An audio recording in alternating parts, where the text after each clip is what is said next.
Hi and welcome to another video by yours known Paradox, and today we're going to cover a topic that's usually questioned by new players, and that is how to trade items. So if you would happen to get an unbound item and just wanted to give it to your friend, or if you want to buy new items, how do you trade between a player? First and foremost, we have to cover what kind of items you can actually trade with others. So if we open up our bag here, we can see that we have different kind of items, and if you pay attention to the lock to some items, that this item is locked, it's basically telling you that it's soul bound to your account. So the only item I would be able to trade here would be this gore necklace. So with the gore necklace, I could basically just trade to another player, but by clicking on them one-on-one, we do realize that there's not anything happening when I press the trade button. And that's basically a function that they want to implement into the game, but it's not working at the time being. So we have to find a way around this. Like, if we can't trade one-on-one, how do we make sure that another player get the item they want? And that is when we come into the auction house. Auction house you find either by the upper menu, or you find it by the very side here above the potion shop on your right hand side. So if we press it, you can here search on any items that are unbound and available to trade with people.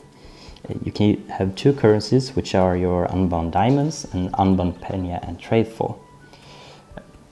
Just to cover briefly how this works if you're about to search for an item, is that this search keyword is actually uppercase sensitive. So if you want to find an angel crossbow and you would type it with a small C in the beginning, you're going to see that there are no hits. But if you go and change it to a big C in the beginning, you will actually find the hits because it's uppercase sensitive.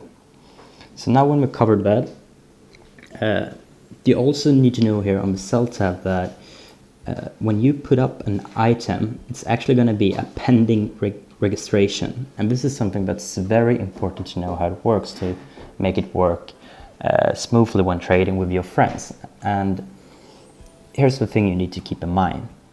The moment you put up your gore necklace, let's put it up here. So let's say I put this up for 9 diamonds.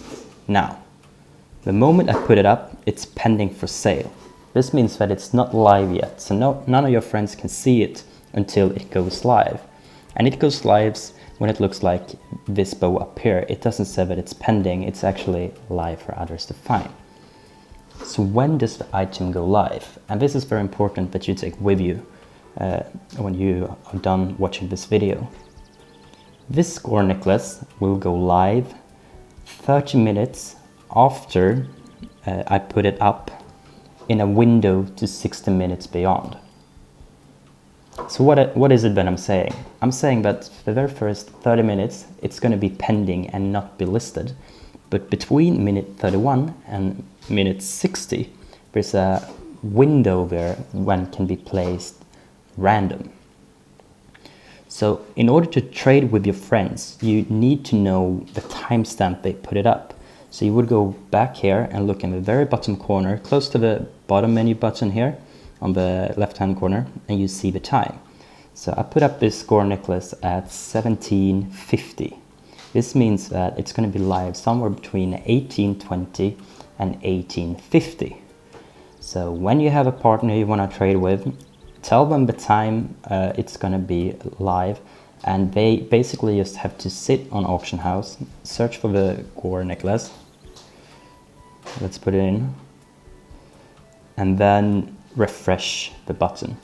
It is claimed that it's actually auto-refreshing if you don't do anything, but what I like to do is to press the magnification glass or whatever it's called, or you force load it by clicking one of these checks box. That way you're gonna nearly see it the second it's posted.